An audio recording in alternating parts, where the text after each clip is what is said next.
बिल्कुल राहुल, देखिए आज का दिन बेहद खास है बिहार की राजनीति के लिए।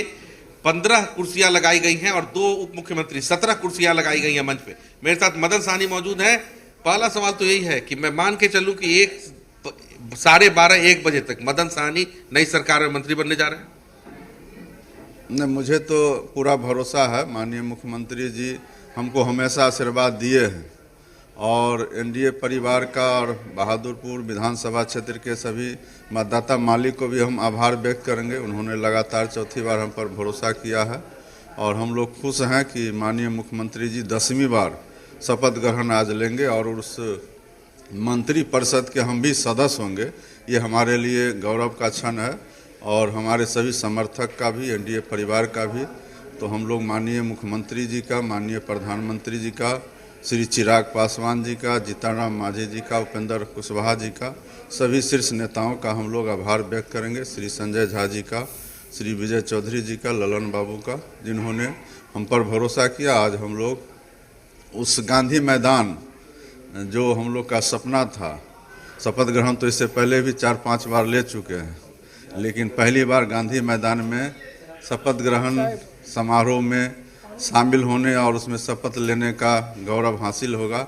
इसके लिए हम अपने नेता आदरणीय श्री नीतीश कुमार जी को बहुत बहुत धन्यवाद और आभार व्यक्त करते हैं। 1-2 सवाल और है, फिर आपको निकलना भी होगा। सवाल ये है कि मिथिला के इलाके से जो हमारे सहयोगी बता रहे हैं कि मंच पर 15 कुर्सी लगी, 2 उप मुख्यमंत्री की 17, तो मिथिला से आप आते हैं। मिथिला से प्रतिनिधित्व तो पहले फेज में, अगर 2 फेज में होता है तो मिल रहा है, इसको कैसे देखते हैं?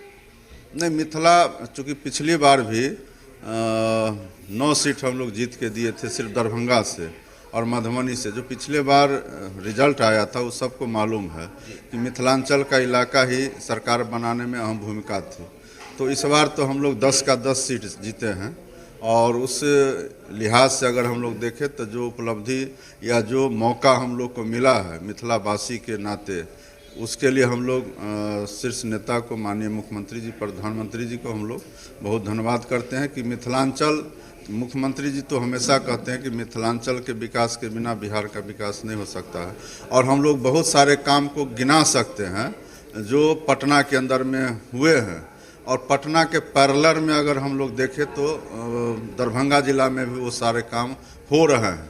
तो ये पटना के पैरेलल में दरभंगा जिला को, मिथिलांचल को खड़ा करने का, आगे बढ़ाने का जो नीति है और जो दृष्टि है मुख्यमंत्री जी का, उसकी सराहना अभी मिथिलांचल में सभी लोग कर रहे हैं। बस एक आखिरी सवाल, मदन सहनी किस पोर्टफोलियो को संभालने जा रहे हैं? समाज कल्याण में ही रहेंगे या कुछ बदलेगा? नहीं, ये तो तय माननीय मुख्यमंत्री जी को करना है, लेकिन हमको ये खुशी है और भरोसा है कि माननीय मुख्यमंत्री जी हमको खाद्य आपूर्ति विभाग का भी विभाग दिए, तो उसको भी हम कह सकते कि हमने अच्छा से चलाया और बहुत सारे सुधार हुए।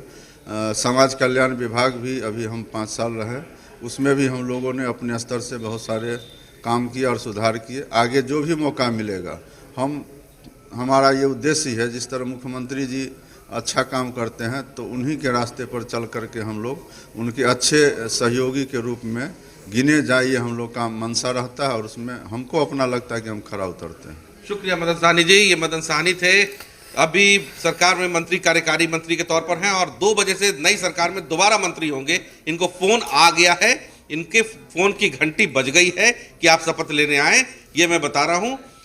अगले मंत्री से मिलवाऊंगा जो बनने वाले हैं। Over to you. चलिए, शुक्रिया आपका स्वप्निल, शुक्रिया मदन सहनी का।